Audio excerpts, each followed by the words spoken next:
নমস্কার, নমস্কার। সকলকে জানাই শুভ সন্ধ্যা।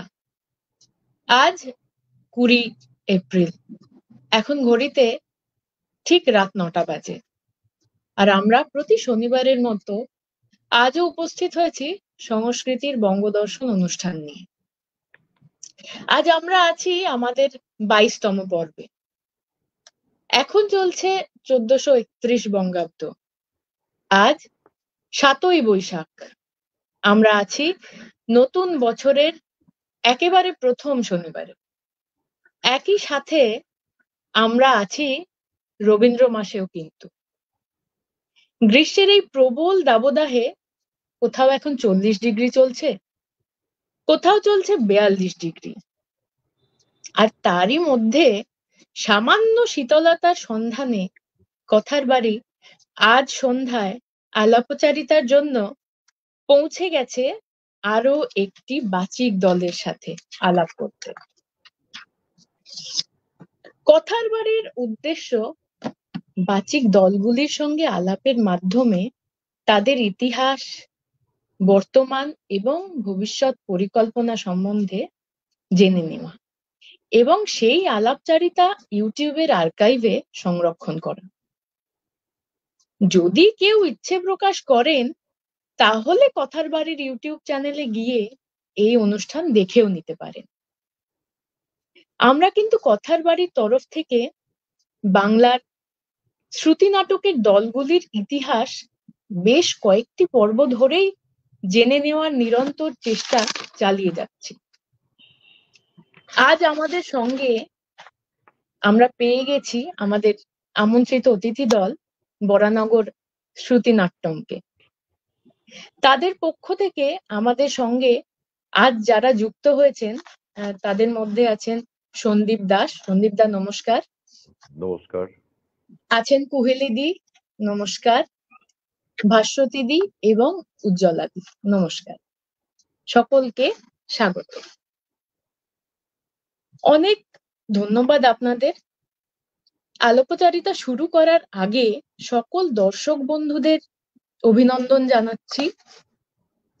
আর আজ এই আলোচনায় আমি ঋতুপর্ণা আপনাদের সাথে আছি, আর আমার সাথে আছে রমিদি।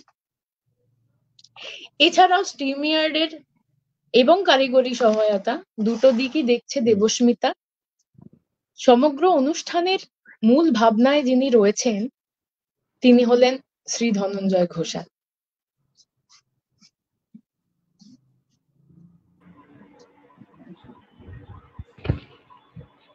বরানগর শ্রুতি নাট্যম বলতে খুব ভালো লাগছে। যখন থেকে শুনেছি আমাদের বরানগর শ্রুতি নাট্যম আজকের আমন্ত্রিত বন্ধু, এই নামটা ভীষণ ভালো লাগছে। যেমন কথার বাড়ি বলি, কথার বাড়ির সাথে একটা বড্ড ভালোবাসা জড়িয়ে থাকে। যতবার উচ্চারণ করি একটা ভালোবাসা বোধ করি। তো এই শ্রুতি নাট্যম, এই নামটি কে দিয়েছিলেন? খুব জানতে ইচ্ছা করছে আপনাদের কাছ থেকে। শ্রুতিনাট্যম নামটা মূলত আমিই দিয়েছি, কারণ সৃষ্টি তো আমারই। তো শ্রুতিনাট্যম নামটা দিলাম কেন, সেটাই তো আপনাদের প্রশ্ন। তো একদম। শ্রুতি মানে তো একটা শ্রুতি, মানে শ্রবণ বা শুনে শুনে ব্যাপার যেটা, তো সেই জন্য শ্রুতি মানে যে শ্রুতি নাটক আমাদের বেতার নাটক এ থেকে অনেকদিন আগে থেকেই হচ্ছে, তখন ছিল কিন্তু বেতার নাটক, এটা মনে রাখবেন। কিন্তু যখনই হলো শ্রুতি নাটক, তখনই ওই শ্রুতি কথাটাকে রাখলাম নাটকের ক্ষেত্রে। এরপর হচ্ছে, অনেকেই আমাকে প্রশ্ন করেছিল আপনি করার আগে আমাদের গ্রুপের থেকে অনেকেই, যে আচ্ছা এই নাট্যম কথাটা আপনি দিলেন কেন? আপনি তো শ্রুতি কথা, শ্রুতি আর্ট, শ্রুতি সংস্থা দিতে পারতেন। আমি বললাম যে আমি একটু হয়তো গভীরে গেছিলাম, যেহেতু আমি প্রসেনিয়ামে ছিলাম আগে 1992 সাল পর্যন্ত। তারপর 1992-তে আমি জগন্নাথ বসুর কাছে শিক্ষার জন্য ঢুকি। কারণ তখন প্রসিনিয়াম করার মতন আমার সময়টা ছিল না, যেহেতু চাকরির জগতে প্রবেশ করেছিলাম 1992 সালে। তো তারপরে খিদেটা তো রয়েছে, নাটকের খিদেটা, সেটা কিভাবে মেটাবো? সেই মেটানোর জন্য শ্রুতিতে ঢুকলাম। তো সেই 92-98 পর্যন্ত আমি জগন্নাথদার কাছে ছিলাম। এবং থাকার পরেই তারপরেই আরেকটি সংস্থাতেও আমি 18 বছর ছিলাম শুধুমাত্র নির্দেশনার জন্য। এবং সেখানেও একদিকে জগন্নাথদার কাছে শিখছি, আর একদিকে কি বলবো, একটা এক্সপেরিমেন্ট যাকে বলে, সেই এক্সপেরিমেন্টটা কন্টিনিউ করছি। তা করতে করতে আমার মনে হলো যে এবারে আমার নিজস্ব কিছু করার দরকার, একটা প্রতিষ্ঠান করা দরকার। ওইটাও একটা অর্গানাইজেশন ছিল, একটা অর্গানাইজেশন, কিন্তু অর্গানাইজেশনে সেইভাবে কাজ করার মতন হয়তো সবাই ছিল না, যেটা আমি করতে চাইছি হয়তো যেইভাবে। তো সেই কাজটা করার জন্য আমি তখন ভাবলাম যে একটা ইনস্টিটিউট টাইপ, ইনস্টিটিউট বা সেইভাবে তো ইনস্টিটিউট করা হয়নি এটা, কিন্তু একটা সংস্থা, একটা প্রতিষ্ঠিত সংস্থা করার আমার ইচ্ছে হলো। তো তখনই ওই শ্রুতিনাট্যমের সৃষ্টি হলো, এবং সেটা হয়েছিল 2010 সালের 14ই এপ্রিল। একটা বাংলার শুভ দিন দেখে আমি শুরু করেছিলাম, এবং নামটার সঙ্গে যখন আমি দিয়েছিলাম তখন আমার সঙ্গে কুহেলি ছিল। কুহেলিও সেই আগের সংস্থায় ছিল। তো কুহেলিও আমার সংস্থায় যোগদান করেছিল পরবর্তী মানে ওই সময় থেকেই। তো আমরা দুজনে মিলেই ঠিক করলাম। তো তখন ওই নাট্যম কথাটা হচ্ছে যে নাট্যম বলতেই ভারতনাট্যম এই ব্যাপারটা থাকে। তো নাট্যম মানেই হচ্ছে একটা অভিব্যক্তি, সুর, ছন্দ, সবকিছু। তো এই তিনটে বিষয় কিন্তু কবিতা, নাটক সব করা যায়। তো মেন কথা হচ্ছে এক্সপ্রেশন। শুধুমাত্র গলায় বলে যাচ্ছি সেটা তো নয়, এক্সপ্রেশন দরকার, তার সঙ্গে ভাব দরকার, তার সঙ্গে অভিব্যক্তি দরকার। তো সমস্ত কিছু বিষয় নিয়ে আমার মনে হলো যে এতগুলো ভাবকে যদি আমি নাট্যমের মাধ্যমে প্রকাশ করতে পারি, তাহলে আমি শ্রুতিনাট্যমটা নাম রাখি। তো সেই হিসাবেই আমাদের সমস্ত মানে মেম্বার্স এবং প্রত্যেক যারা আমাদের সঙ্গে কাজ করছেন, তাদের ভাবটাকে প্রকাশ করব এবং নিজেও সেই ভাবটাকে প্রকাশ করব বলে আমি এই শ্রুতিনাট্যম নামটা দিয়েছিলাম। বাহ, চমৎকার লাগলো, খুব ভালো লাগলো। আপনাদের এই বরানগর ছাড়া আর অন্য কোথাও বাইরে এর কোনো শাখা আছে? এই না, প্রতিষ্ঠানের শাখা? এই মুহূর্তে নেই, কিন্তু ইচ্ছে আছে অন্য কোথাও শাখা তৈরি করার। আচ্ছা, আপনাদের এমনি রেজিস্ট্রেশন হয়ে গেছে? একদম এই 2014 সালে আমাদের রেজিস্ট্রেশন হয়ে গেছে, এবং আমরা প্রত্যেক বছরই সেটা মানে ফাইল করি আর কি। বাহ, খুব ভালো। আপনাদের তো একটা চমৎকার লোগো আছে, যতদূর আমরা একদম দেখেছি। তো একদম। আমরা যদি একটু স্ক্রিনে আপনাদের লোগোটা দেখে নিতে পারি। এই যে চমৎকার একটি লোগো, হ্যাঁ, ভারী সুন্দর। তো এই লোগোর সম্পর্কে যদি কিছু বলেন, মানে এর নির্মাতা বা এর পেছনে কার ভাবনা এবং ভাবনা কি ছিল, সেটা যদি একটু হ্যাঁ, শুনেন। আমার যেহেতু আমি প্রতিনিয়মে ছিলাম, তো প্রতিনিয়মে থাকাকালীন মানে আমি থিয়েটার কর্নার, তারপরে অফিস ক্লাব, মুখোশ, এরকম কিছু সংস্থার সঙ্গে কাজ করেছি। এবং থাকাকালীনই তখনই তাদের লোগোর প্রতি আমার একটা অ্যাট্রাকশন ছিল। আপনি দেখবেন যে প্রসিনিয়ামে মানে থিয়েটারে যে লোগোগুলো খুব সুন্দর হয়। তো আমারও ইচ্ছে ছিল যে আমার একটা সুন্দর লোগো হয়। তো সেই সময়ে আমি একটি দেবাশিস বলে একজন ভদ্রলোকের সঙ্গে আমার পরিচয় হয়। তিনি একটু ডিজাইন করতে ভালোবাসেন আরকি। একটু আঁকাআঁকির ব্যাপার। তো আমি বললাম, "দাদা, আমাকে একটা সুন্দর লোগো করে দিতে হবে। যে লোগোটার মধ্যে দিয়ে একটা ক্রিয়েটিভিটি কিছু থাকবে।" সবকিছুর মধ্যে ক্রিয়েটিভিটি আমার একটু ভালো লাগে। তো উনি দীর্ঘ প্রায় ১ সপ্তাহ বাদে আমাকে বললেন যে, "আমি করতে পেরেছি। তুমি এসো আমার বাড়িতে।" আমি তার বাড়িতে গেলাম। তো উনি ৪-৫ টা দেখালেন। তো দেখানোর পরে তখন আমার এইটা পছন্দ হলো। তো এই লোগোটা আপনারা দেখবেন যে একটা তালবস্বর রফালা আছে। এই তালবস্বর রফালা মানে কি? শ্রু, মানে শোনা। আ মানে আ শ্রবণ যে ব্যাপারটা, ওই টা রেখেছি। তারপরে দেখুন একটা চোখ আছে। চোখ মানে কি? এই চোখের ব্যাপারটা আমি তখন উনি দেননি। তো উনি চোখের ব্যাপারটা ছিল না। একটা তালবস্বরই অন্য একটা ছিল। আমি বললাম, "দাদা, এখানে ২ টো চোখ বসান।" তো বলল, "কেন?" আমি বললাম, "দেখুন, এখন কিন্তু শ্রুতি নাটক, বেতার নাটক নয়। শ্রুতি নাটক মানে চোখ দিয়ে দেখা বা চোখ দিয়ে শোনা, চোখ দিয়ে দেখছি এবং চোখ দিয়ে শুনছি, মানে কথাটা কিভাবে আমি সামনে, মানে দৃশ্য তো সামনে হচ্ছে, বেতার নাটক নয়। বেতার নাটক মানে আমরা দূর থেকে শুনছি, রেডিও নাটক যেটাকে বলি আমরা বেতার নাটক। তো সেই বেতার নাটকটা যেটা জগন্নাথ দাস সময় বা তারও আগে অজিতেশ বন্দ্যোপাধ্যায়, ঋত্বিক ঘটক যারা করেছেন, সেই সময় বেতার নাটক ছিল। শ্রুতিটা তার পরবর্তীকালে আস্তে আস্তে আসতে শুরু করে এবং আস্তে আস্তে দর্শকের কাছে। তো তখন আমি এই চোখ দিয়ে শোনা ব্যাপারটার জন্য এই চোখটা এঁকেছি, এই সুন্দর দুটি চোখ। এবার আপনারা একটু খেয়াল করুন, চোখ চোখ আছে এবং মাথায় একটা টিপ আছে। এই টিপের যে ব্যাপারটা, টিপের ব্যাপারটা কি সেটা আমার ব্যক্তিগত একটা ডিজায়ার ছিল। সেটার সঙ্গে কুহেলি সেন, যিনি আমাদের শ্রুতিনাট্যমের সেক্রেটারি দীর্ঘ ১৪ বছর ধরে, তিনি আমাকে এটা ইন্সপায়ার করেছেন। আমি বললাম ওকে, "দেখ কুহেলি, আ এইটা আমি যদি একটা নারীকে দিয়ে শুরু করি, নারী মানে হচ্ছে সৃষ্টি। আমরা তো জানি নারী মানে হচ্ছে সৃষ্টি। তো এই সৃষ্টি যদি করতে পারি তাহলে আমরা কিছু হয়তো করতে পারব।" তো তখন সেই নারীর চোখটাকে আমি ওইখানে রাখলাম এবং তার মধ্যে টিপ, এই টিপের মধ্যে মা হতে পারে, বউ হতে পারে, সমাজের বিভিন্ন, এবং আমার শ্রুতিনাট্যমের ১ম যখন শো করেছিলাম, আ তো সেই শো এর সময় আমার আ ফ্লেক্সে ছিল, "জাগো নারী জাগো বহ্নি শিখা।" মানে নারীদের, এবং এই যে নাটক করার পেছন, যেহেতু আমি একজন নাট্যকর্মী, তো ওই নাটক করব, শেখাবো, আ ওই নাচতে, নাচতে চলে গেলাম, সেজেগুজে ফটো তুললাম। এই মেন্টালিটি কিন্তু আমার নয়। আমার হচ্ছে ক্রিয়েশন। তো আমার ক্রিয়েশন ছিল নারীদের কিছু কষ্ট, দুঃখ তুলে ধরা।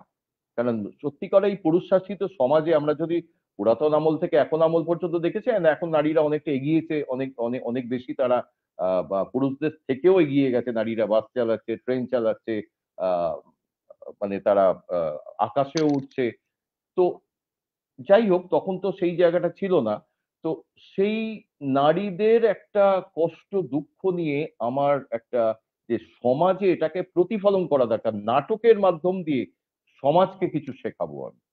আমার সমাজকে কিছু দেবার আছে না? আমি শুধু নাটক করলাম, নাটকটা কি জন্য করছি আমি? শুধুমাত্র এই বসে সেজেগুজে ছবি তোলা বা একটা প্রোগ্রাম করতে গেলাম, এটা নয়। সেইজন্য এখনো পর্যন্ত ২০১০ থেকে এবং ২০০০ আ এই ২৪ পর্যন্ত, এই যে জাস্ট গতকালই আমার ওকাকুরা ভবনের শো ছিল। তো সেখানে যদি ১০ টা নাটক হয়েছিল এবং ১০ টা নাটকের মধ্যে ৯ টা নাটকই নারী কেন্দ্রিক। নারীদের ভাবনা নিয়ে। কিন্তু তাই বলে আমরা পুরুষদেরও অবহেলা করিনি।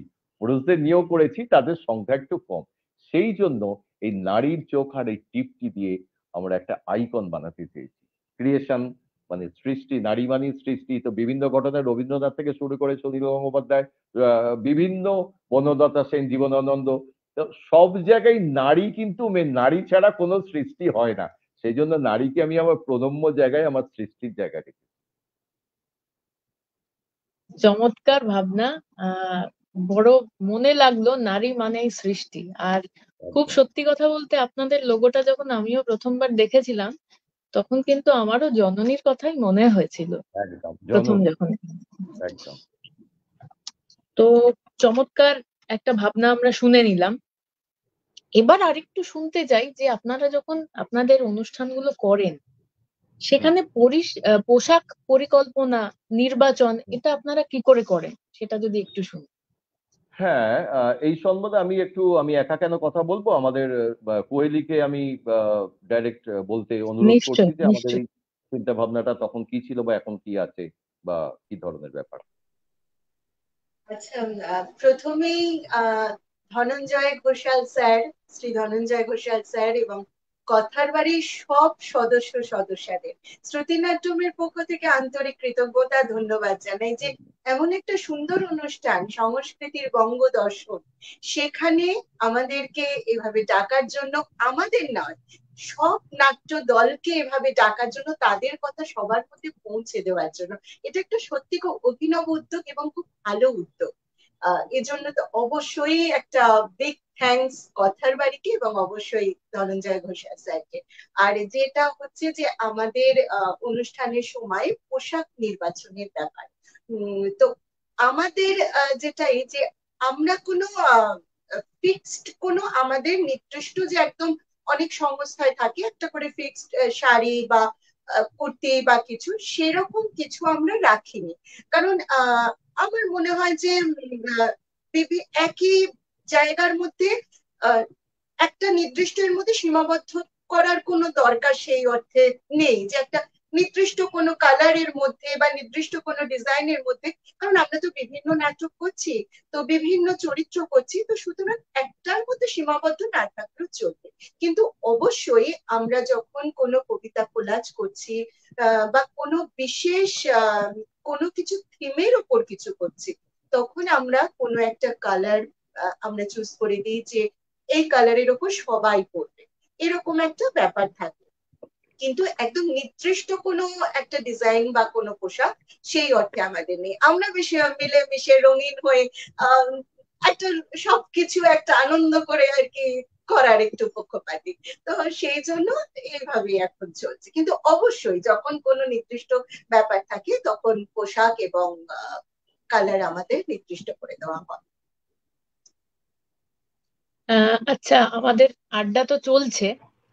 আপনাদের ইতিহাস, আপনাদের ভাবনা, এগুলো তো আমরা শুনছি, কিন্তু পরবর্তী আলাপ আলোচনায় যাওয়ার আগে কি আপনাদের কারোর কাছ থেকে আমরা একটু কিছু কবিতা কিংবা নাটক আপনারা যা পরিবেশন করতে চাইবেন সেটা কি শুনে নিতে পারবো? হ্যাঁ, না শোনার কোনো ব্যাপারই নেই। আমি একটা ছোট্ট করে শুরু করছি, তারপর আমি নিশ্চয়ই। উজ্জ্বলার কাছে চলে যাব। একটা কবিতা কবিতা দিয়ে শুরু করি। কবিতা দিয়ে আছে, নাটক তো থাকবেই আমাদের, যেহেতু শ্রুতি নাটক, তো নাটক থাকবেই। এবং কবিতাটা আমাদের যেহেতু প্রথম থেকেই হচ্ছে, এবং কবিতার মধ্যে কিছু ক্রিয়েটিভ ব্যাপার করার চেষ্টা করছি, যে গতানুগত কবিতার মতন করে ওই কবিতা বলছি ব্যাপারটা তা রাখি না। কিছু ভালো কবিতা করি। তো আমার একটি ভালো কবিতা, শক্তি চট্টোপাধ্যায়ের একটি কবিতা খুব ভালো লাগে। যেই সম্পর্কটা, যেই মানে কবিতার মধ্যে একটা সম্পর্কের ব্যাপার আছে, যেই ব্যাপারটার মধ্যে একটা ডেপথ আছে, কিছু মানে আছে। তো সেই মানেটাই বলছি। সম্পর্কের বাজারে পৌঁছে পা দুটো থেমে গেল। সম্পর্ক বিক্রি হচ্ছিল ওখানে খোলা বাজারে। আমি কাঁপতে কাঁপতে জিজ্ঞেস করলাম, কি দামে বেচছো ভাই এই সম্পর্কগুলো? দোকানদার জিজ্ঞেস করলো, কোন সম্পর্কটা বানাতে চান আপনি? ছেলের না বাবার, বোনের না ভাইয়ের? বলুন আপনি কোনটা চান? মানবতার না ভালোবাসার, মায়ের না বিশ্বাসের? বাবুজি, কিছু তো বলুন, কোনটি নিতে চান? চুপচাপ দাঁড়িয়ে কেন? ঠিক ভেবে বলুন। ভয়ে ভয়ে বললুম, বন্ধুর। দোকানদার ভিজে চোখে বলল, দুনিয়াটা এই সম্পর্কেই তো টিকে আছে। তবে মাফ করবেন বাবুজি, এই সম্পর্কটা বিক্রির জন্য নয়। এর কোনো দাম দিতে পারবেন না।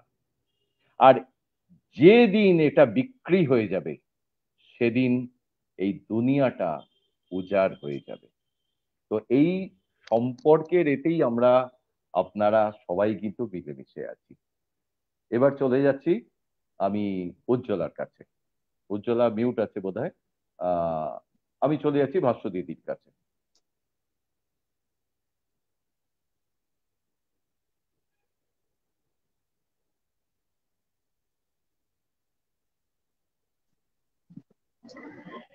আহ প্রচন্ড গরম। তো প্রথমেই সূচনাতেই বলা হলো, আর সবার আগে বলি, নতুন একটা বছর শুরু হয়েছে, 1431 বঙ্গাব্দ। কথার বাড়ির স্যার ধনঞ্জয় ঘোষাল সহ আপনাদের সকল সদস্যকে যেন ভালো থাকেন, এই কামনাটা আমি প্রথমে করি। আমি একটা কবিতা নির্বাচন করেছি, এবং সেটা সন্দীপদার গাইডেন্সেই আমি অনেক জায়গাতে করেওছি।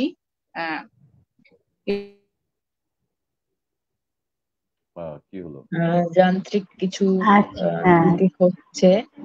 ত্রুটির জন্য চলে গেলেন দিদি। এটাই ঠিক একটা আছে, ব্যাপার। ঠিক হ্যাঁ আছে, আমি কোহলির আমাদের কাছে ততক্ষণ যাচ্ছি। কোহলি একটা হ্যাঁ কবিতা দিয়ে শুরু এসে গেছেন বোধহয় বাস্তবিকই। উজ্জ্বলা এসেছে। উজ্জ্বলাদি চলে এসছেন। চলে এসছে। হ্যাঁ, উজ্জ্বলাকে একটা ছোট কবিতা দিয়ে তুমি শুরু করো। বোধহয় তোমার ত্রুটি হচ্ছে, কিছু যান্ত্রিক ত্রুটি। হ্যাঁ, একটা কিছু সমস্যা হচ্ছে, বুঝতে ঠিক আছে, পারছি।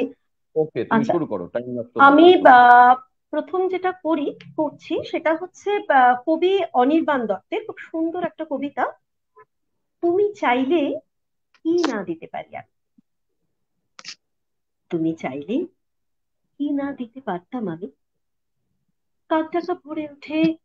তুমি চাইলে এক বুক নদী সাঁতরে ওপারের বাগান থেকে সবচেয়ে সুন্দর ফুলগুলো নিয়ে এসে তোমার হাতে দিয়ে বলতাম, এই দেখো, তুমি চাইলে কি না দিতে পারি আমি। যদি বলতে, ওই উঁচু করমচা গাছে কিংবা আকাশ ছোঁয়া কাঁচা মিঠে আম কিংবা জামরুল কিংবা আমলকি থোকা পেড়ে দেবে, অমনি আবার চরকি ঘোরা পায়ের আঙুলে কসরতের খেলায় ততর করে এডাল ওডাল সেডাল ছাড়িয়ে প্রায় আকাশটার কাছে উঠে বলতাম, এই দেখো, তোমার জন্য কি না দিতে পারি আমি।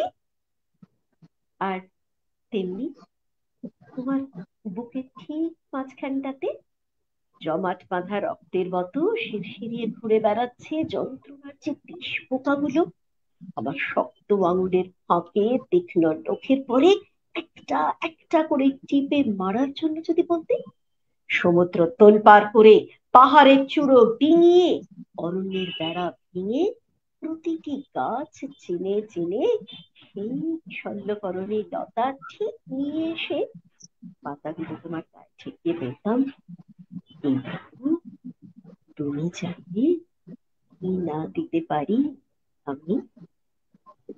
অথচ আশ্চর্য, কিছুতেই তুমি চাইলে না কিছু।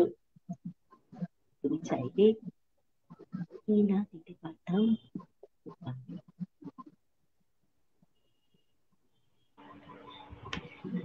খুব ভালো লাগলো, চমৎকার লাগলো, খুব ভালো লাগলো। চমৎকার। আজ হুম। আজ শনিবার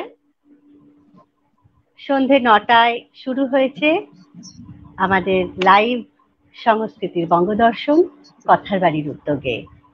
বাইরে ভীষণ গরম, আমরা কথার বাড়ির উদ্যোগে এগিয়ে গিয়ে চলেছি সংস্কৃতি বঙ্গদর্শনের ধ্বজা।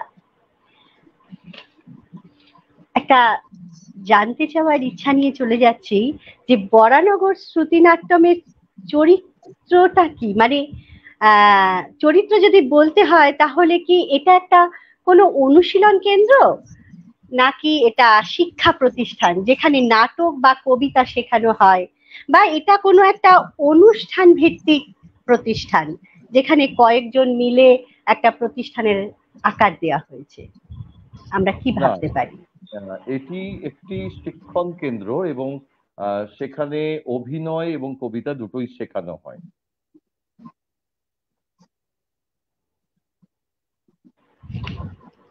বেশ, আপনাদের এই দলটি তো অনেক দিন হলো, তো যারা প্রথম থেকে ছিলেন, মানে শুরু থেকেই যারা আপনাদের সাথে যুক্ত ছিলেন, তাদের মধ্যে কি কেউ এখানে আছেন? মনে হয় কুহেলিদি। কোহেলি আছে, উজ্জ্বলা তার 2 বছর বাদে, 2 না 3 বছর বাদে ঢুকেছে, এবং ভাস্বদিদি প্রায় কোহেলির সমকক্ষ, হয়তো ভাস্বদিদি মনে হয় 2012 সালে কি 2010 সালেই ঢুকেছেন বোধহয়। এবছরে 15 বছর চলছে। ও, 15 Yes, বছর না, 15 না, হ্যাঁ 14 বছর হবে, কারণ 2010 আমরা শুরু করলে 14 বছর হয়। তো ভাস্বদিদি বলতে পারেন ফাউন্ডার মেম্বারই, হয়তো কোহেলির পরে ঢুকেছে, একটু আগে পরে হয়তো কয়েক মাস। এরকম অনেক শিল্পী আছে মানে যারা এখানে মানে গ্রুপের প্রথম থেকে যুক্ত। কাজ করতে গেলে তো মানে কিছু করতে গেলে মতানৈক্য তো হতেই পারে, তো দলের মধ্যে কখনো কোনো বিভাজন, মানে মতানৈক্যর জন্য ভাগ হয়ে যাওয়া বা কিছু বিভেদ সৃষ্টি হওয়া, এরকম কোনো কিছু কি হয়েছে?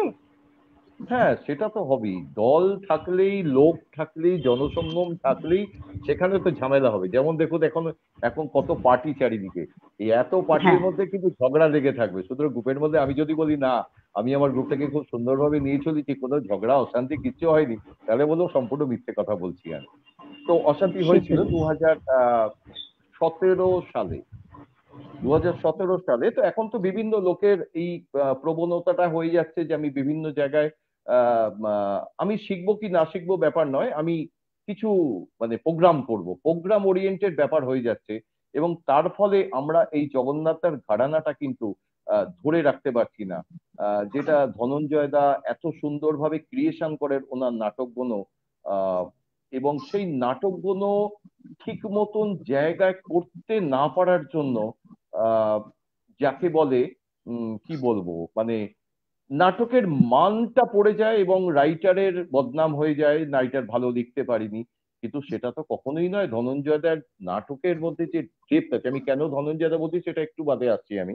তো আমি বলছি 2017 সালে একটা মারাত্মক আহ গ্রুপের মধ্যে প্রবলেম ক্রিয়েট হয়েছিল, এবং অন্য গ্রুপের সঙ্গে তাদের একটা কোনো কারণে কেউ একজন বললে যে চলো ওই গ্রুপটায় অনেক প্রোগ্রাম পাওয়া যায়, ওইখানে অনেক ভালো শেখা যায়, ওইখানে যাই। তো সেই সময় 10 জন বেরিয়ে গেছিল। আমি একটু অ্যাপয়েন্টেড হয়ে গেছিলাম, কারণ আমি প্রত্যেক মেম্বারের সঙ্গে এই যে বললাম না আমি বন্ধু, মানে আমি কিন্তু ডিরেক্টর এই ব্যাপারটা কখনো রাখি না। আমি কাউকে বলি না স্যার বলতে, আমি বলতে দাদা বলো, আমি তোমাদের দাদা। এই বন্ধু রিলেশনে আমি আজ পর্যন্ত প্রত্যেককে সম্মান দিয়েছি, এবং আমাকেও তারা সম্মান দিয়েছে। কিন্তু যাই হোক, তো 2010 সালে প্রায় 10 জন থেকে 12 জন ওই সময় আমার গ্রুপ থেকে বেরিয়ে যায়, এবং তাদের ম্যাক্সিমামটা ছিল কবিতা ওরিয়েন্টেড ব্যাপার। তো আমি একটু ডিসঅ্যাপয়েন্টেড হয়ে গেছিলাম। তো তাদের মধ্যে একজন আমাকে বললো, এবং কোহেদিও বললো, সন্দীপদা চিন্তা করো না, তুমি তোমার সিস্টেমে যদি ঠিক থাকো, তোমার গ্রুপ কিন্তু সামনের দিকে এগোবে, পেছন দিকে না। তো কোহলি এবং সেই ভদ্রমহিলার কথাটা বললো। উইদিন 6 মান্থের মধ্যে প্রায় 18 জন এন্ট্রি নিল আমার গ্রুপে। এইটা একটা বিশাল ব্যাপার। তো এই একটা রেজিস্টার একটা সময় কাজ করেছিল, তারপর থেকে আপাতত কোনো রেজিস্টার এখনো কাজ করেনি। তো এই ধনঞ্জয় দার নাটকের কথা প্রসঙ্গে বলছি, লাস্ট আমরা রিসেন্ট বাঙুরে একটি প্রোডাকশন করেছিলাম। মানে 50টি দলের অভিনয় ছিল, বিভিন্ন জায়গা থেকে, মুম্বাই থেকে কম্পিটিশন ছিল। আমরা কম্পিটিশনও করি, এ করি, সবকিছু করি। কম্পিটিশন করতে ভালো লাগে, যে পাবলিকের সামনে আমাদের মানটা কোথায়। তো এই হিসাবে প্রাইজ পাওয়াটা আমাদের কাছে বড় ব্যাপার নয়। আমি যাই হোক, তো সেখানে ধনঞ্জয়দের একটি নাটক আমার প্রচন্ড হর্ন করেছিল। বারবার বলেছিলাম যে আমার নাটকের মধ্যে বক্তব্যগুলো ভালো লাগে, এবং সেখানে যদি নারী কেন্দ্রিক ব্যাপার থাকে তো আমি সে নাটক নেবই। তো দাদার একটি অসাধারণ নাটক সার্ভেট মাদারের ওপর ছিল, অন্য মায়ের গল্প। নাটকটি আমি প্রায় অন্তত 6 থেকে 7 বার মঞ্চস্থ করেছি, এবং যখনই করেছি বিভিন্ন মানুষদের নিয়ে প্রবল করতালিতে আমি মানে অভিষিক্ত হয়েছিলাম। তো যাই হোক, বাঙুরে যখন প্রোডাকশনটা, এবং প্রোডাকশনটা কোহেলি ছিল, আরো 2 জন ছিল। তো আমি আহ, প্রথম থেকে শ্রুতিনাট্যমের প্রথম থেকে, যেহেতু তখন ছিল, তখন হয়তো এতটা মিউজিকের ব্যাপার ছিল না, একটু পয়সার ব্যাপার ছিল, সবকিছু ব্যাপার, প্লাস আমার ডিজায়ার ছিল মিউজিকটা আমি করতাম নিজের হাতে। তো তারপর থেকে শান্তনুদা, এখন যারা করেন শান্তনুদা, সন্দীপ, এরাই মিউজিক করেন। এবং মিউজিকের ক্ষেত্রে আমি এখন টোটালি একটু ভালো কম্পোজিশন নিয়ে কাজ করতে ভালোবাসি, কারণ নাটকের জন্য মিউজিকটা খুব দরকার। ওই দায়সারা ভাবে কাজ আমি করি না, আমার এটা।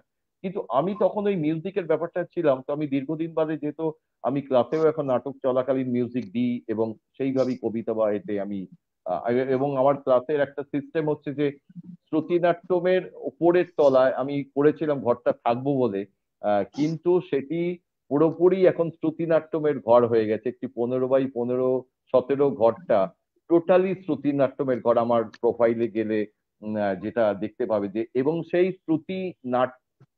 নাটক করার জন্য যেই জিনিসগুলো দরকার, মাইক্রোফোন, বক্স, মিক্সচার, সেটি কিন্তু শুরুর 5 বছর বাদ থেকে, মানে 2015 থেকে আমার বাড়িতে আছে। আমার এখন 6টা মাইক্রোফোন এবং একটি বড় বক্স, একটি মিক্সচার আমার বাড়িতে আছে।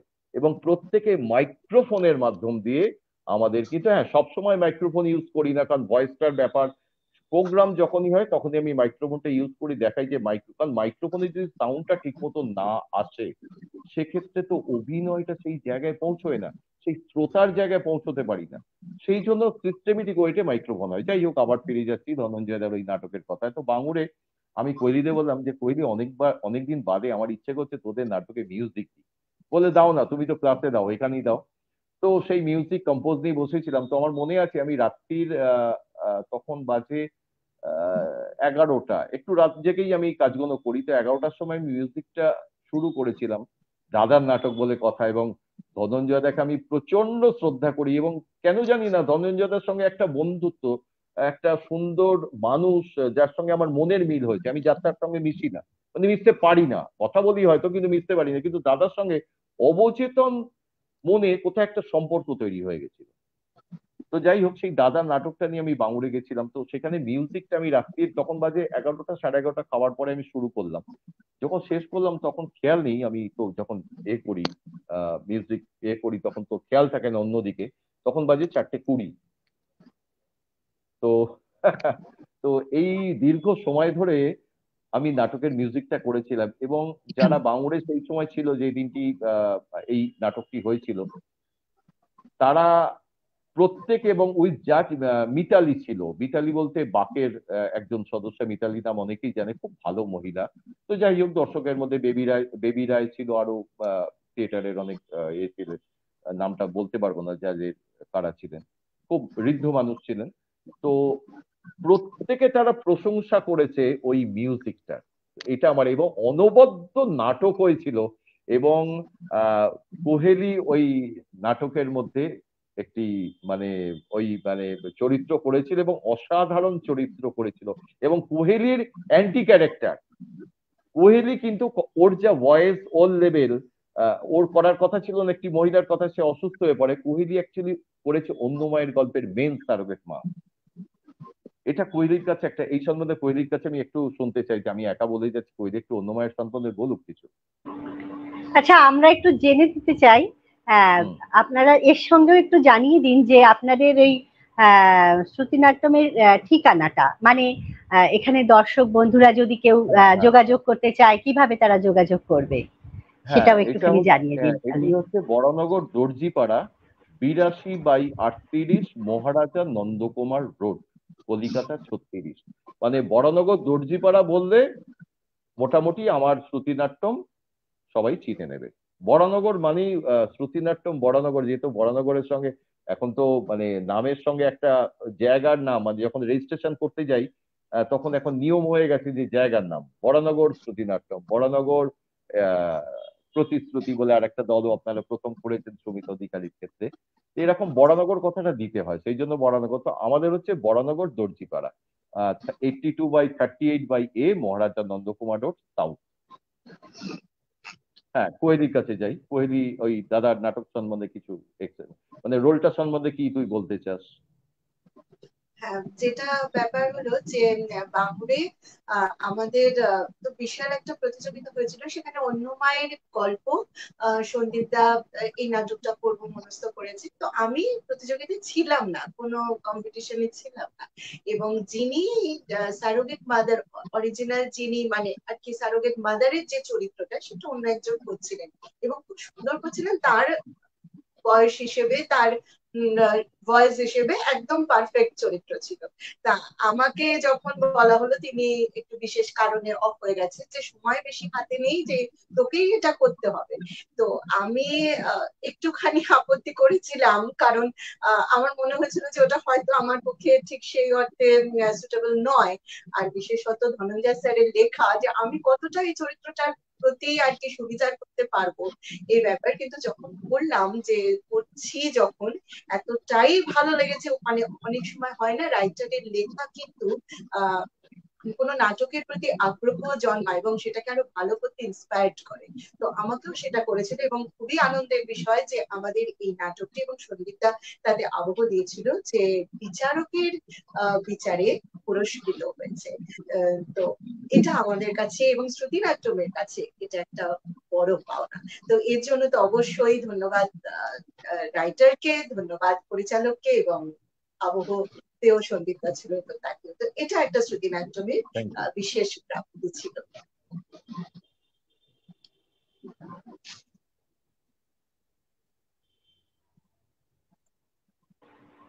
ঋতুপর্ণা, এবার তোমার কিছু জানার থাকবে। আলোচনায় যাওয়ার আগে একটু জানিয়ে রাখি যে আমরা অনেকখানি সময় কিন্তু পার করে এসেছি আলোচনায়, আড্ডায়, গল্পে। এখন ঘড়িতে আমরা কিছু 9:30 একটু বেজে শুনে গেছে। নিই। হ্যাঁ, আমরা হ্যাঁ, ভাস্কর দিদির কাছে গেছিলাম, একটু কবিতা শুনিনি প্রথম দিকে, কারণ কবিতা শ্রুতি নাটক দুটো নিয়েই কাজ হয় শ্রুতি নাটকে। আহ কোনটা করব তাহলে, কবিতা ধনঞ্জয় দা করবো নাকি? হ্যাঁ হ্যাঁ হ্যাঁ, কবিতাই করবেন। তার আগে ধনঞ্জয় দা খুব ভালো যে কোহেলি তালে কপি পাওয়া হয় লেখক ও পরিচালকে।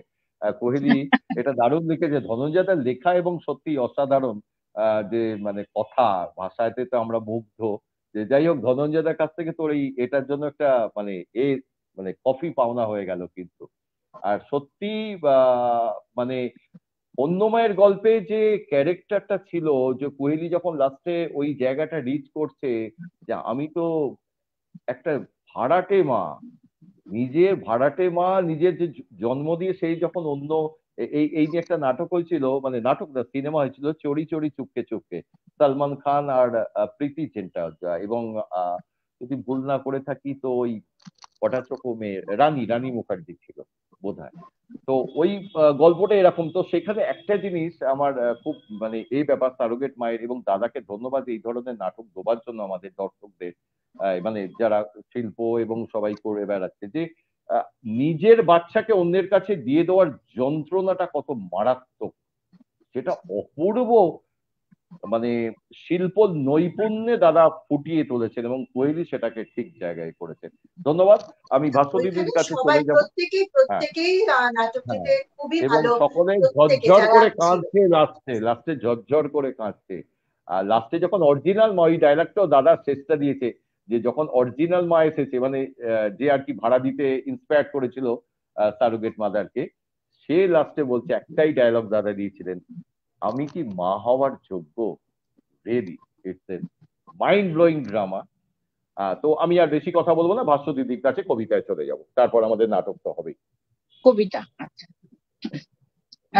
আমি বলি যে আমি তো, আপনারা সকলেই শুনলেন, আমি প্রায় জন্মলগ্ন থেকে সন্দীপদার কাছে আছি এবং এখনো চলছি সন্দীপদার হাত ধরে, এবং দেখেছি সন্দীপদার টিচার হিসেবে, মেন্টর হিসেবে যেভাবে হাতে ধরে শেখান, প্রতিটি লাইন, এক একটা কবিতা ভালো করে আহ ওনাকে সন্তুষ্ট করতে, তাও পারি না, অনেকগুলো দিন চলে যায়।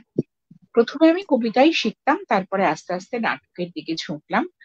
আর কি করে গলাকে মডিউলেট করতে হয়, কি করে মাইক্রোফোন ইউজ করতে হয়, মাইক্রোফোনটা কত ডিগ্রি অ্যাঙ্গেল থেকে একটু মুখটা সরিয়ে করতে হবে, তাহলে কবিতার নিঃশ্বাস প্রশ্বাস, উঁচু নিচু স্বরগ্রাম গুলো কি করে দর্শকের কানে মাইকের মাধ্যমে পৌঁছতে হবে, এটা আমি সন্দীপদার কাছে, যদি সন্দীপদার ছাত্রী না হতাম তাহলে আমি পেতাম না। এটা আমার এ জীবনে অনেক অপ্রাপ্তির মধ্যে বিশেষ প্রাপ্তি। তা বড্ডই যখন গরম, একটু বৃষ্টিকে ডাকা যাক, কিনা দেখা যাক।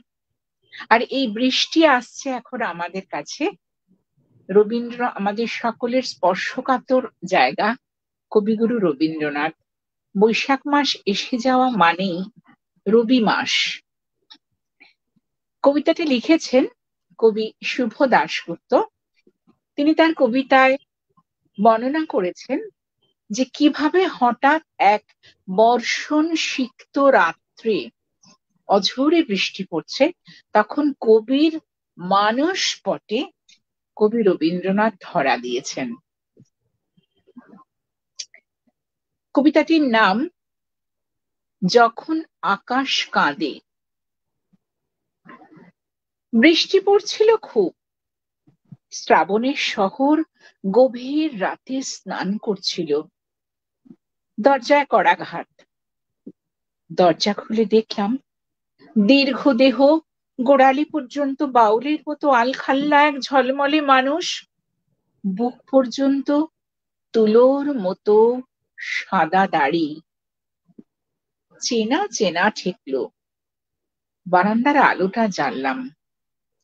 অমনি লক্ষ লক্ষ ওয়াটের আলোর বন্যা। সামনে দাঁড়িয়ে আছেন রবীন্দ্রনাথ। আপনি এত রাতে, এই ঘনঘোর বর্ষায়? বর্ষা আমার বড় প্রিয়। শ্রাবণ গগনে ঘোর ঘন ঘটা, নিশীথ यामिनी रे। শ্রাবণ গগনে ঘোর ঘন ঘটা। গান গাইতে লাগলেন তিনি। বাদল ধোয়া বারান্দা থেকে সেই গান মিশে যেতে লাগলো ঝোড়ো হাওয়ায়। আপ্যায়নে গলে গেলুম। আসুন আসুন, ঘরে আসুন, একেবারে ভিজে গেছেন যে। বন্ধ ঘরের কোণে আমার ভালো লাগে না। তার চেয়ে তুমি এসো না বাইরে, এই বর্ষায়। হ্যাঁ, দেখো, ধুয়ে মুছে সব কেমন ঝকঝকে হয়ে উঠেছে। এখনই তো সময়, চলো বেরিয়ে পড়ি। রাস্তায় নামতেই হলো। অশান্ত বর্ষণ চলেছে। মেঘের মাদল বাজছে গুরু গুরু, ঝলসে উঠছে বিদ্যুতের রূপলি চাবুক। সব ছাপিয়ে কবি আবারও গান ধরলেন। সঘন গহন রাত্রি ঝরেছে শ্রাবণ ধারা। শ্রাবণের অন্ধ আকাশে সে গান ছড়িয়ে যেতে লাগলো। হঠাৎই বললেন, চলো, যাবে? কোথায়? শিলাইদহ যাবে? খুশিতে উজ্জ্বল হয়ে উঠল রবির মুখ। আমি বললাম, শিলাইদহ যাবেন কি করে? কেন, যেমন করে গিয়েছি বরাবর। না না, ও অনেক ঝঞ্ঝাট। Passport, visa, dollar. Passport, visa, dollar. কবি থমকে গেলেন। তারপর গোড়ালি অবধি জলে ডোবা রাস্তায় সটান দাঁড়িয়ে তীক্ষ্ণ চোখে তাকালেন চারপাশে। দূরে কোথাও ঝমঝম করে বাজছে হিন্দি সিনেমার গান। জবঝম্পু ভাসছে শ্রাবণী হাওয়ায় হাওয়ায়। কবি ঘুরে তাকালেন সোজাসুজি, একেবারে আমার মুখের দিকে। দেবতার মতো ওই মুখে জ্বলছে ভর্ৎসনা। তোমরা ভেঙে ফেলেছো, তোমরা ভেঙে ফেলেছো দেশটাকে। টুকরো টুকরো করে ফেলেছো, চুরমার করে ফেলেছো মাতৃমূর্তি। ছি ছি ছি। অশান্ত হয়ে উঠলেন কবি। অনেক দূরের মেঘাচ্ছন্ন অন্ধকারে দৃষ্টি ভাসিয়ে কবি আবারও গেয়ে উঠলেন, আমার সোনার বাংলা, আমি তোমায় ভালোবাসি। বর্ষণ মুখরিত রাত্রে জনহীন পথে কে যেন আমার পায়ের পাতায় পেরেক পুঁতে দিয়েছে। আমি স্থির দাঁড়িয়ে। বাতাসে ভাসছে কবির দৈবী কণ্ঠ। ফাগুনে তোর আমের বনে ঘ্রাণে পাগল করে, মাগো অঘ্রাণে তোর ভরা খেতে কি দেখেছি মাগো। মেঘ গর্জনের ভিতর, অন্ধকারের ভিতর ভেসে যাচ্ছে। কবি আস্তে আস্তে মিলিয়ে গেলেন শূন্যে। দূর থেকে একদল শ্মশান যাত্রী আসছে দুরন্ত পায়ে, গতি আর উল্লাসের উন্মত্ত বিভৎসতায় খাটিয়ায় শোয়ানো মৃতদেহটি বিশ্রীভাবে লাফিয়ে লাফিয়ে উঠছে। বৃষ্টি আর ঝড়ের শব্দকে ভেঙে চুরমার করে ভীষণ এক শব্দ বাতাসের গায়ে চাবুকের দাগের মতো কেটে কেটে বসে যাচ্ছে। বলো হরি, হরি বল, বলো হরি, হরি বল, বলো হরি, হরি বল। চমৎকার, ভারী ভালো লাগলো শুনতে। শিখিয়েছেন তো আরো সন্দীপ দাই? হ্যাঁ, নিশ্চয়ই নিশ্চয়ই। আর কি কিছু শুনবো? সন্দীপ দা বলছিলেন হ্যাঁ, প্রথমে কবিতার যখন ব্যাপারটা হচ্ছে, তো কবিতার পোর্শনটা একটু কোহেলিকে দিয়ে শেষ হোক। কোহেলির কবিতা শোনার জন্য তো অনেকেই এখন মানে না, উৎসাহিত হয়ে আমার থাকে। মনে হয় 3টে কবিতা শুনলাম। আমি একটি ছোট অনুনাটক, একটি অনুগল্প একটু পড়ি। বেশ 3টে একটা কবিতা। বেশ, কবিতা ছোট তাই হোক। কয়েকটা লাইন বলে তারপর অনুনাটকটা শুরু করলে ভালো হয় না? কবিতার একটা ছোট্ট কয়েকটা লাইন। সময় কম আছে, থাক, এটাই আচ্ছা করি। সময় বেশি আচ্ছা, নেই ঠিক আর। আছে, ঠিক আছে, এটি ঠিক একটি আছে। অনুগল্পই বলতে পারি। এটা নাম হচ্ছে দুর্গা ধর্মী। এটার পটভূমি হচ্ছে দেবী বিসর্জন, মানে দুর্গার বিসর্জনের রাত। দুটি চরিত্র, একটি হচ্ছে টিভি রিপোর্টার, একজন টিভি জার্নালিস্ট, এবং একটি বাচ্চা ছেলে। একটু একটু বলি। এই ছেলেটা, এই আজ দশমী রাতে তুই বারবার গঙ্গায় নেমে কি করছিস রে? দুর্গা ধরছি বটে। কি দুর্গা ধরছিস? মানেটা কি? হ্যাঁ তো, ভাসানি রাতে দুর্গা ধরে আমি ফার্স্ট এলাম রে দিদি। সত্যি? হ্যাঁ, তা তোকে কে শেখালো রে এই দুর্গা ধরা? মা শেখালো বটে। মা বললো, লখাই, কত লোকে দুর্গা ধরছে, তুই পারিস না?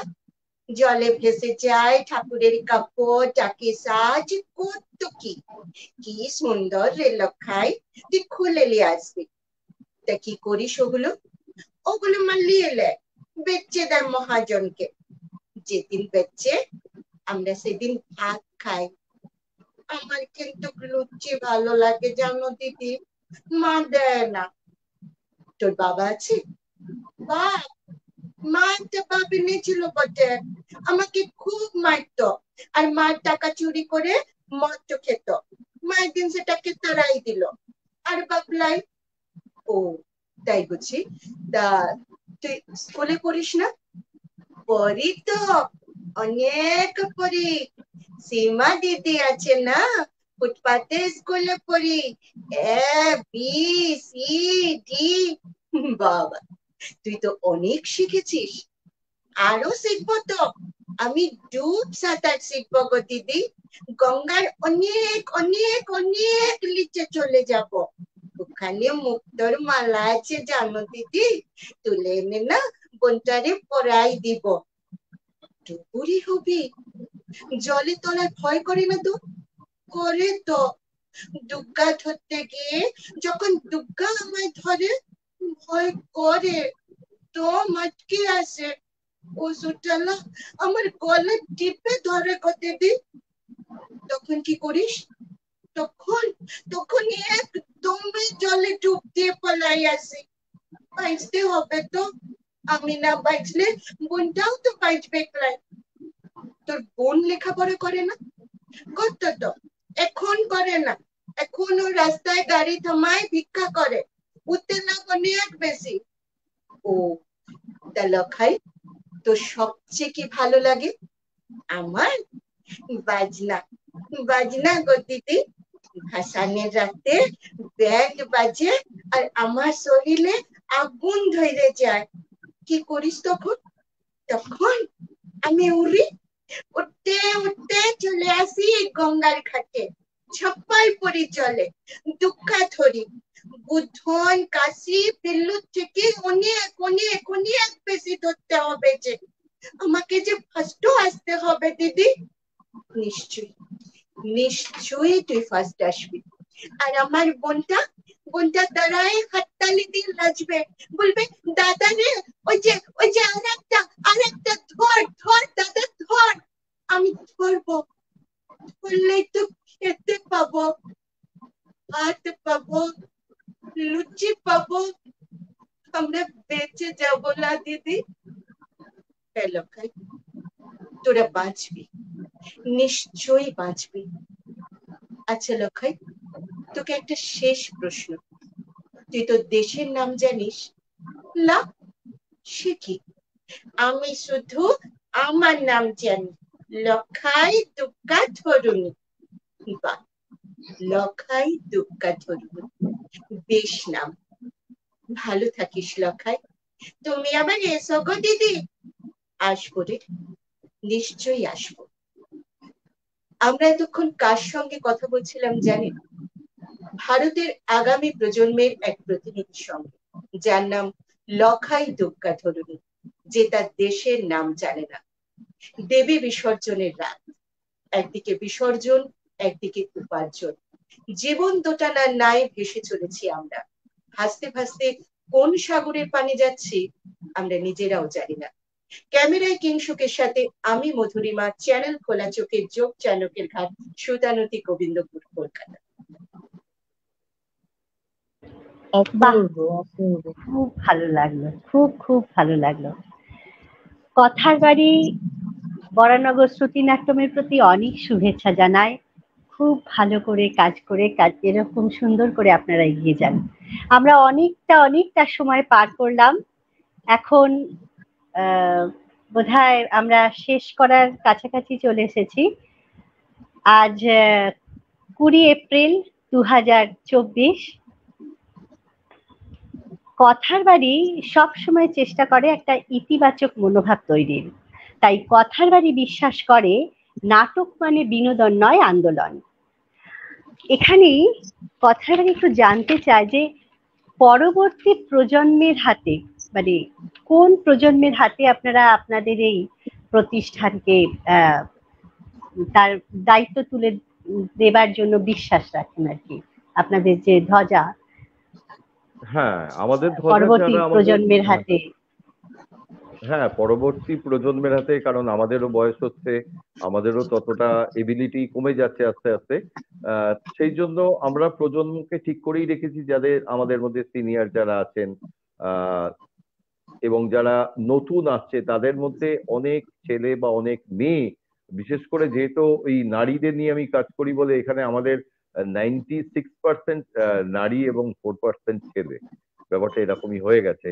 এবং নারীরাই হলদের মানে জমা দিচ্ছে, করছে, মানে পুরুষদের থেকে তারা অনেক অনেক বেশি। তো সেই নারীদের হাতেই আমি আমার শ্রুতিনাট্যমকে তুলে দেবো, যে ভবিষ্যতে তারাই এগিয়ে নিয়ে যাবে। আমি আশা রাখি আমার নারীরা সেটা পারবে। খুব ভালো, খুব ভালো চিন্তা ভাবনা। কোথায় পৌঁছাতে চায় এই প্রতিষ্ঠান? প্রতিষ্ঠান কোথায় পৌঁছতে চায় জানি না, কিন্তু যেটা হয় কি যে হ্যাঁ, একটা তো ডিজায়ার থাকে যে আমার কাজ আমি সব জায়গায় ছড়িয়ে দেবো। তো সেক্ষেত্রে কাজ করে যাচ্ছি, ভবিষ্যতে আরো কাজের পরিধিটা বাড়াবো, কবিতার মধ্যে দৃশ্যায়ন করা, কবিতার মধ্যে নৃত্যের সঞ্চালনা করা, নৃত্যের মাধ্যমে, কারণ আমাদের গ্রুপে অনেকে নাচের কিছু মেয়ে আছে এবং রিসেন্ট গতকালের অনুষ্ঠানে তারা নৃত্য করেছে, শুধু নৃত্য, কিন্তু ইচ্ছে আছে আমার নাচের সঙ্গে কবিতার একটা দৃশ্যায়ন। এবং যেটা আমি প্রসিনিয়ামে যে খিদেটা নিয়ে আমি বাচিক জগতে ঢুকেছিলাম, সেই খিদেটা আমার জীবনের শেষ নাটক ছিল, আপনারা শুনলে হয়তো অবাক হয়ে যাবেন। একই মাসে আমার দুটো নাটক ছিল, মানে সেই দুটো নাটক দিয়ে আমি আমার প্রসিনিয়ামের ইতি ঘটিয়েছিলাম এবং খুবই কষ্ট পেয়েছিলাম। সেই একটি নাটক হচ্ছে সত্যিভূতের গল্প, যেটা উৎসা থেকে করেছিলাম এবং সেটি হয়েছিল রবীন্দ্র কাকুরা ভবনে। আর আরেকটি বিকেলে ভোরের ফুল একটি সংস্থা আমাকে ইনভাইট করেছিল এমন একটি নাটকের জন্য, যেই নাটকে যদি আপনাদের সময় কিছু থাকে আমি একটা নাটকের একটু পোর্শন শোনাবো আপনাদের শেষে। তো সেই নাটকের নাম হচ্ছে, আপনারা শুনলেই চমকে যাবেন, ছদ্মবেশী। এবং ছদ্মবেশীতে আমি উত্তম কুমারের অভিনয়টি করেছিলাম এবং সেটি হয়েছিল মোহিত মঞ্চে। এবং পুরো সিট তো ভর্তি এবং উপচে পড়েছিল সেই এটা। তো আমার জীবনের অভিনয়টা আমি করতে পেরেছিলাম মহানায়কের ওই কি বলবো মানে প্রক্সি বলবো। আমি তো উত্তম কুমার হতে পারবো না, কেউই পারবে না। উত্তম কুমার নিয়ে যতই কাজ করে, একটা রিসেন্ট বই এসেছে, আমি যদিও দেখতে পারিনি, অতি উত্তম। তো যাই হোক, একটি কথাই বলবো যে উত্তম কুমারের উত্তম কুমার একটাই ছিলেন, একটাই থাকবেন, আর তার সাবস্টিটিউট হতে পারবে না কেউ। এতটাই পারফেক্ট মানুষ ছিলেন। তো সেই দুটো নাটক দিয়ে আমার শেষ হয়েছিল। তো সময় থাকলে আমি আরো কথা বলবো, যদি আপনারা বলুন। মানে তো সেই প্রাসিনিয়ামের আমি খিদেটা রাখবো যে ভবিষ্যতে আমি তো এখন সার্ভিস করছি, তো সার্ভিস হয়ে যাবার পরে মানে আমাদের তো একটা লিমিটেশন যদিও নেই, প্রাইভেট কোম্পানি, কিন্তু তবু ইচ্ছে আছে আফটার 60 পরে আমি টোটালি নাটক এবং শ্রুতিনাট্যম নিয়ে একটা কাজ করব। এবং সেখানে পথনাটিকা থেকে শুরু করে বাদল সরকারের যে নাটকগুলো আমরা কলেজে, আমি জয়পুরিয়াতে পড়তাম, মানে আই এম জয়পুরিয়ান। তো সেই বাদল সরকারের নাটকগুলো, পথনাটিকা এবং স্টেজ ওরিয়েন্টেড নাটকে আমি আবার ফিরবো। এইটা আমার শেষ ডিজায়ার আছে শ্রুতিনাট্যম থেকে। আমরা কিন্তু মোটামুটি অনেকটা সময় পার করে ফেলেছি। আর আপনাদের সাথে কথা বলতে বলতে আমরা বুঝলাম যে আপনাদের অনেকগুলো উদ্দেশ্য আছে, শুধু নাটকই তো উদ্দেশ্য না, নয়, না, বিনোদনটাই উদ্দেশ্য না, নয়। না। তার মধ্যে একটা যেটা আমার মনে খুব দাগ কাটলো, যে নারী মানেই সৃষ্টি। হুম, হুম, কিন্তু তাছাড়াও এই হুম, নারীদের বাইরে আর হুম। কি কোনো বিশেষ কোনো উদ্দেশ্য রয়েছে এই যে হ্যাঁ, হ্যাঁ, নাটকের হ্যাঁ, মাধ্যমে? হ্যাঁ, হ্যাঁ। হ্যাঁ, নাটকের মধ্যে তাহলে বিশেষ সেটা একটু উদ্দেশ্য আছে। যেহেতু আমাদের দলটি বড় হচ্ছে এবং আমাদের দলের মধ্যে প্রত্যেকেই ভালো, মানে প্রতিষ্ঠিত, মানে ম্যাক্সিমামই অনেকেই টিচার আছেন, যেমন আমাদের ভাস্বতী পাল যিনি আছেন উনি আমরা মানে প্রথমে মানে ওনার লেখাটা উচিত হয়েছিল, যাই হোক উনি আমাদের কাছে বলেছেন ভাস্বতী, উনি ডক্টর ভাস্বতী পাল ডক্টরেট করেছেন এবং উনি মনীন্দ্র কলেজের লেকচারার। উজ্জ্বলা আছে রামকৃষ্ণ, কি যেন উজ্জ্বলা, রামকৃষ্ণ, রামমোহন মিশন হাই স্কুলে আছি আমি। হ্যাঁ, রামমোহন মিশ্র হাই স্কুলের বেঙ্গলি টিচার। এবং বাসু দিদি হচ্ছে ফিজ এ বাসু দিদি কিসের যেন আমি তো মহারানী সাইকোলজি, বরেন্দ্রচন্দ্র কলেজে আছি, 1990 সাল থেকে চাকরি করছি। হ্যাঁ, সাইকোলজি না, সাইকোলজি নিয়ে। ফিলসফি আর হ্যাঁ, ফিলোসফি, সরি, সাইকোলজি বলছি, ফিলোসফি। আর কোহিলিও দীর্ঘদিন একটি সংস্থার সঙ্গে টিচারই এতে ছিলেন। তো যাই হোক, অনেকের আছে। আমার যেটা ডিজায়ার আমি বলতে পারি যে আমরা শুধুমাত্র এই নাটক করে যেছি তা নয়। যেই দুর্গা ধরনী যেটা বললো, যে এই দুর্গা ধরনী মানে কিছু কিছু বাচ্চাদের, এবং আমরা করেওছিলাম করোনার সময় থেকে।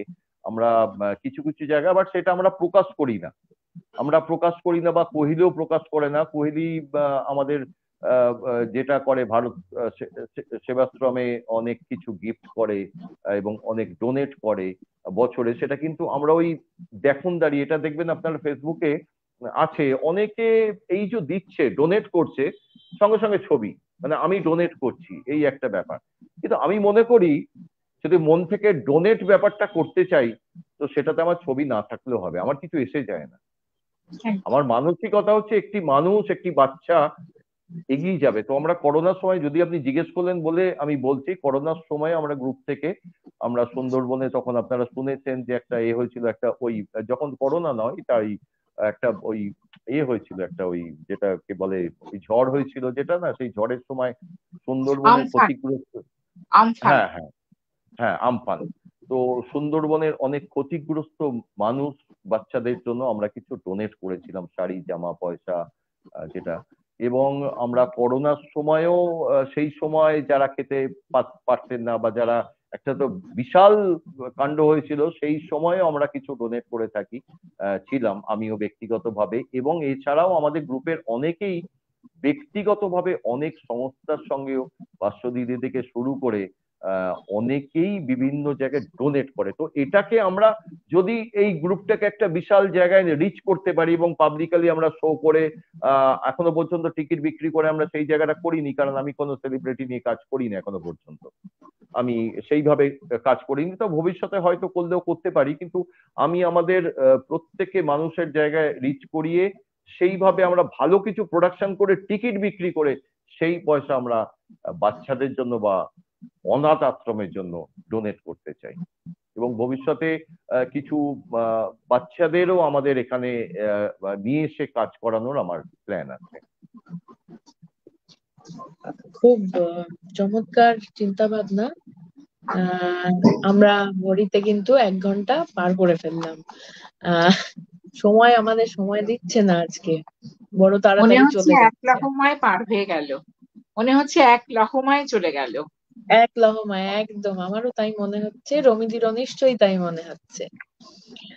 কিন্তু একটা জিনিস যেটা বাকি থেকে গেল, যে পত্রিকা, এই যে আপনাদের কি কোনো পত্রিকা রয়েছে, বা যদি না না থাকে তাহলে তার বিষয়ে কি কিছু ভাবছেন?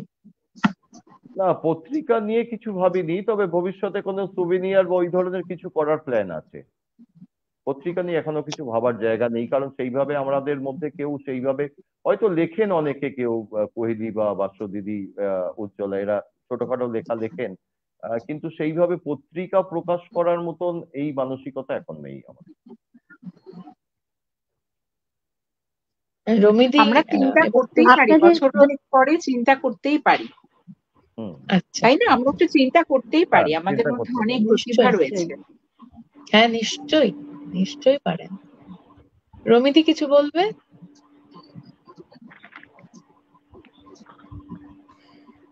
প্রতিষ্ঠানের কোনো স্মরণীয় ঘটনা বলতে পারেন, বা কিছু বলা হলো না এরকম যদি কোনো কথা থাকে হ্যাঁ, আপনারা একটু বলতে obviously। পারেন। আচ্ছা, একটা তারপরে জিজ্ঞেস দাদার করছি কাছে আমরা আপনাদের। চলে যাব। হ্যাঁ বলুন। মানে আপনাদের টাইম লিমিট কতটা আছে সেই বুঝে আমি সেই আমার কথাগুলো, বা তাহলে আপনাদের তো টাইম লিমিট আছে মোটামুটি, সেটা একটু আগে জেনে নিই। হ্যাঁ, হ্যাঁ, আমাদের শেষের দিকেই আমরা প্রায়। হ্যাঁ, তো আচ্ছা। বলুন কি। হুম। তো দাদা একটা কোশ্চেন করেছে যে পত্রিকা প্রতিযোগিতা পুরস্কার, এইটা নিয়ে কি ভাবনা। তো পত্রিকা নিয়ে এতে আমাদের কিছু নেই, তবে শ্রুতি নাটক নিয়ে যে কাজটা হচ্ছে, আমাদের ইচ্ছে আছে যে শ্রুতি নাটক প্রতিযোগিতাটা ঠিক আমার মনে হয় না সেই সময় মানটা ঠিক করে। প্রত্যেকের মধ্যে একটা ইনফিউটিভ ব্যাপার চলে আসে। আমি নিজেও প্রতিযোগিতায় দীর্ঘদিন ছিলাম। তো আমার ডিজায়ারটা তোর মতন মেন্টালিটির সঙ্গে সকলের মেন্টালিটি মেশে না। তো আমার ইচ্ছে আছে যে খুব সুন্দর করে শ্রুতি উৎসব করা, সেটা এখনো পর্যন্ত শ্রুতি নাট্যম করেনি। তো একটা বড় মঞ্চে আমার ইচ্ছে আছে শ্রুতি উৎসব, এবং সেখানকার নামকরা কিছু টিমকে নিয়ে আমরা কাজ করব, এবং অবশ্যই যারা পার্টিসিপেট করবে তাদের জন্য সামান্য কিছু ব্যবস্থা তো থাকবেই শ্রুতি নাটকের জন্য। এবং শ্রুতি নাটকের প্রসারের জন্য আমরা চেষ্টা করছি যে সেইভাবে শ্রুতি নাটকটা যতটা প্রচার করা যায় সেই প্রচারটার উদ্দেশ্যে আমরা এগিয়ে যাব। আর উল্লেখযোগ্য ঘটনা বলতে আমি একটা কথাই বলছি, এখানে অনেক উল্লেখযোগ্যই ঘটনা আছে, কিন্তু টাইম স্প্যান যখন হয়েছে, তো একটি উল্লেখযোগ্য ঘটনার কথা বলবো। আপনারা হয়তো ধনঞ্জয়দার মতন এরকম আরেকজনের নাম আপনারা জানেন, অঞ্জন বাগচি, যার এখন বয়স হয়তো 75 ইয়ার্স। এবং অঞ্জন বাগচির সঙ্গে আমার পরিচয় 1992 চুরানব্বই থেকে বলতে পারি, 94 থেকে।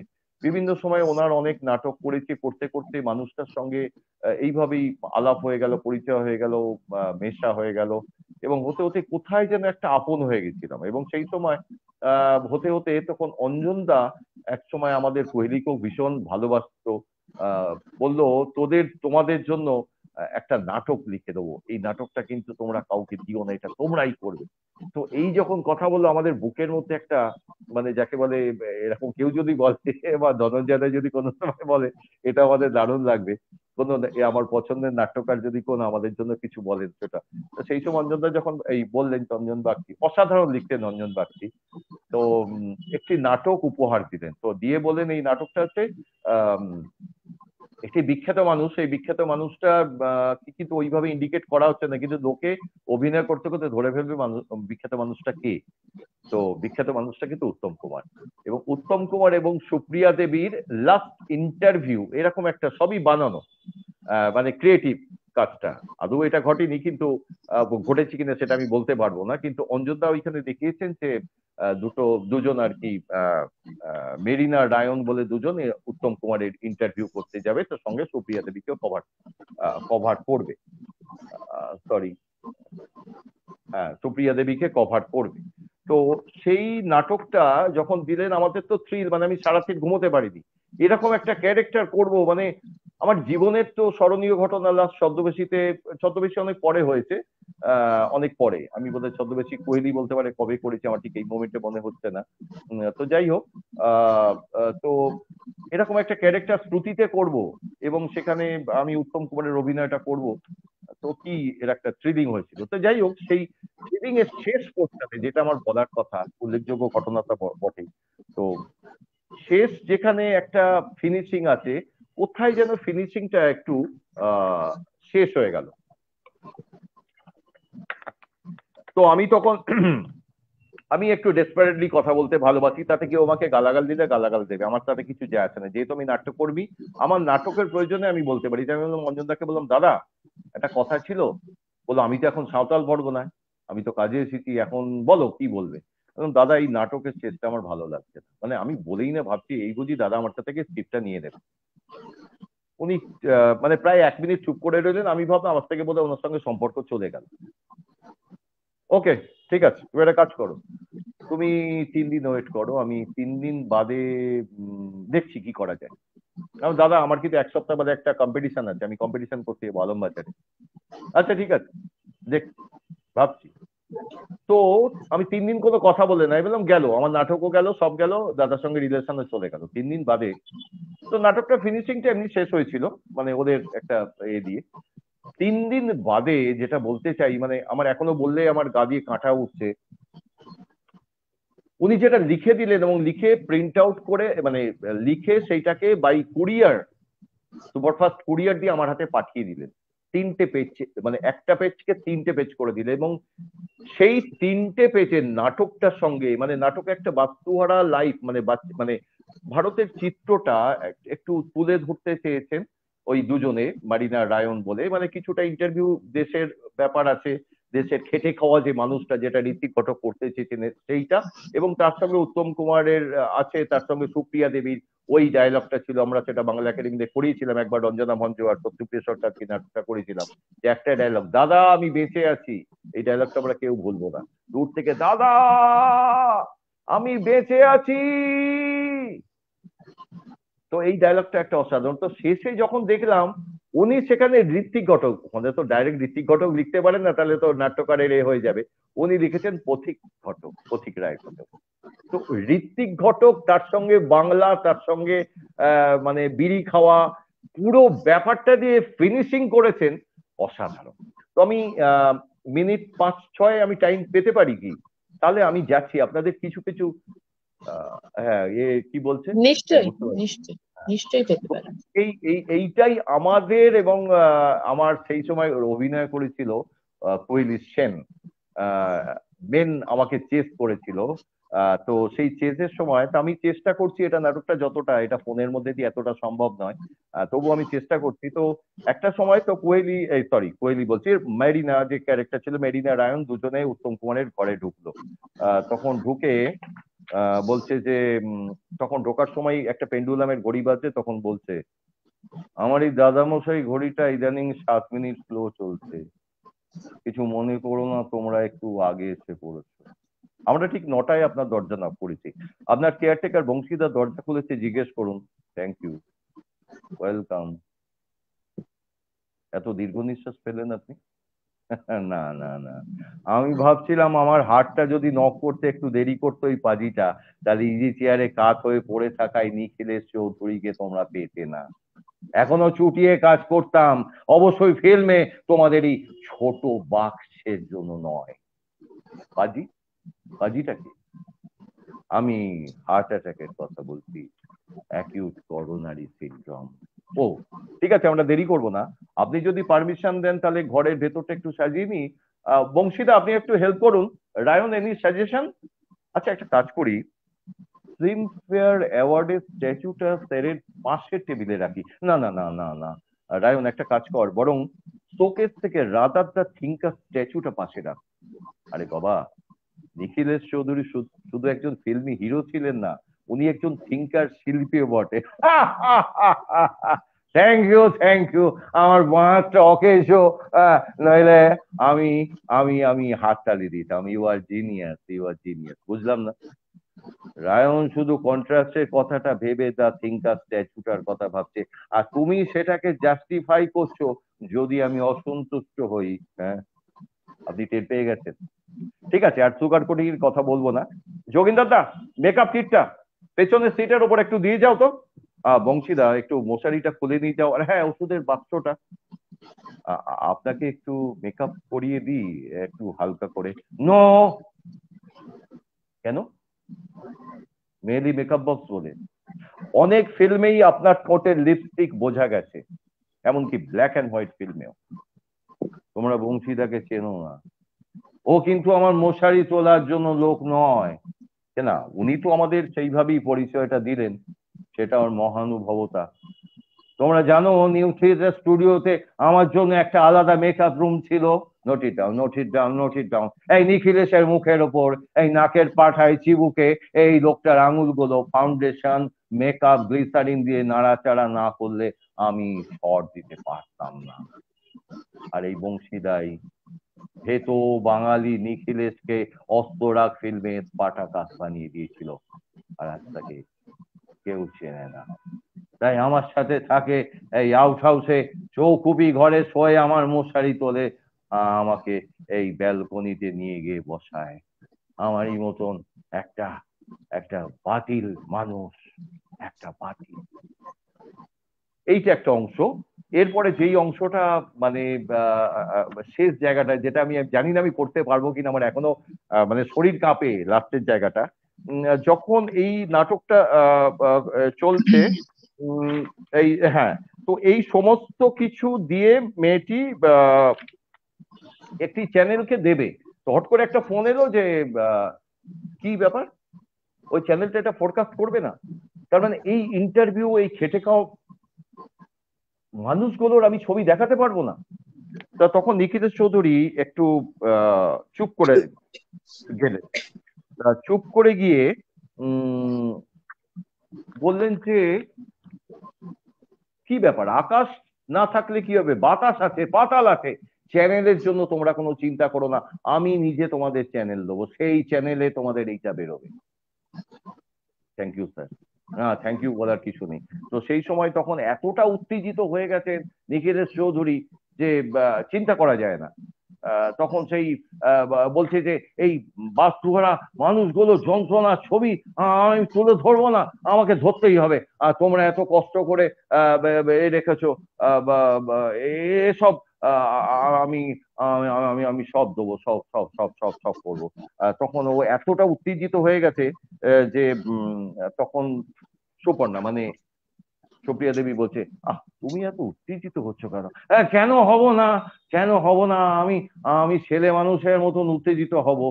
রায়ন, রায়ন আমাদের ক্যাম্প ফায়ারের আগুনের পাশে দেখবি ছায়ার মতন প্রতীক দাও এসে বসবে, হাতে ছোট দেশি বোতল, একটা জ্বলন্ত কাঠ তুলে দিয়ে বিড়ি ধরাবে, তারপর যুক্তি তর্কে গপ্পে ফাটাফাটি আড্ডা। আর আমি আমি সুভদ্রকে ফিসফিসিয়ে বলবো, note it down, note it down Subhadra, note it down. পথিকদার সব অজানা দরজাগুলো ভেঙে পুরো মানুষটাকে তুলে ধরবো ওই 70 মিলিমিটার পর্দায়। পথিক ঘটক, এ স্ট্রমি বার্ড, ঝড়ের পাখি। আমি আমি এইটুকু করবো, তোরা পারবি না, তোরা পারবি না বাদ বাকিটা করতে? হ্যাঁ স্যার, পারবো পারবো স্যার, আমাদের পারতেই হবে স্যার। তখন দেখবি সারা পৃথিবীর ভিটেহারা মানুষেরা জড়িয়ে ধরবে ছবিটাকে। হ্যাঁ হ্যাঁ হ্যাঁ, টাইটেল সং হবে। টাইটেল সং কি হবে জানিস? আমি ঠিক করেছি, টাইটেল সং হবে যে রাতে মোর দুয়ার গুলি ভাঙলো ঝড়ে। হ্যাঁ হ্যাঁ, পড় না, আমাকে একটু গ্লাসটা এগিয়ে দাও তো, একটু জল খাবো, আমি একটু জল খাবো।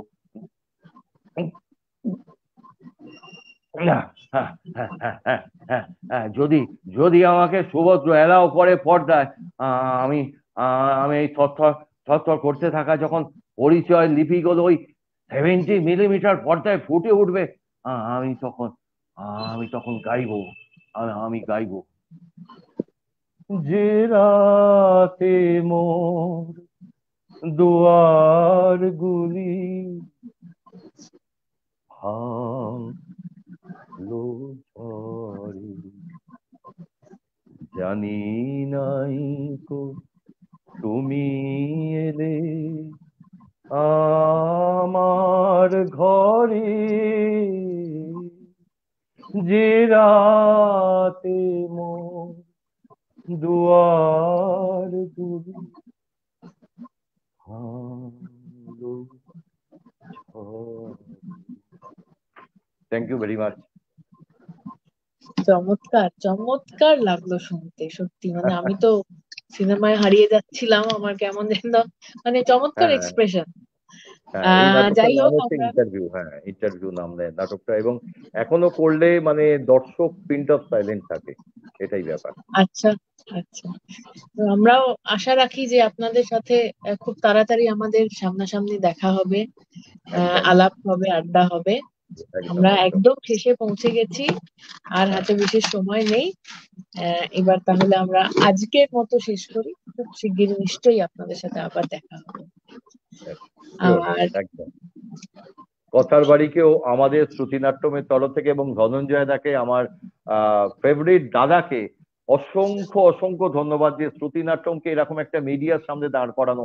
এই যে আপনাদের বঙ্গদর্শন, যেটা কোহলি আগে বললো, সত্যি যেটা উনি চিন্তা ভাবনার মধ্যে রেখেছেন, যে শ্রুতি নাটককে একটা প্রসার করার জন্য শুধুমাত্র শ্রুতি নাটকের টিমকে, এবং অবশ্যই কিছু কবিতার একে শ্রুতি ব্যাপার, শ্রুতি মানে সম্পর্কীয় যে কথাটা, সেই কথাটাকে দর্শকের কাছে, এবং টোটাল এটা তো ওয়ার্ল্ড বেসিস চলে যাবে, একটা ফেসবুক মানে সেটা ওয়ার্ল্ড ওয়াইজ যে কাজটা করছেন, সেটার জন্য ধনঞ্জয় দাকে hats off hats off hats off, এবং কথার বাড়িকে অসংখ্য ধন্যবাদ শ্রুতি নাটকের তরফ থেকে।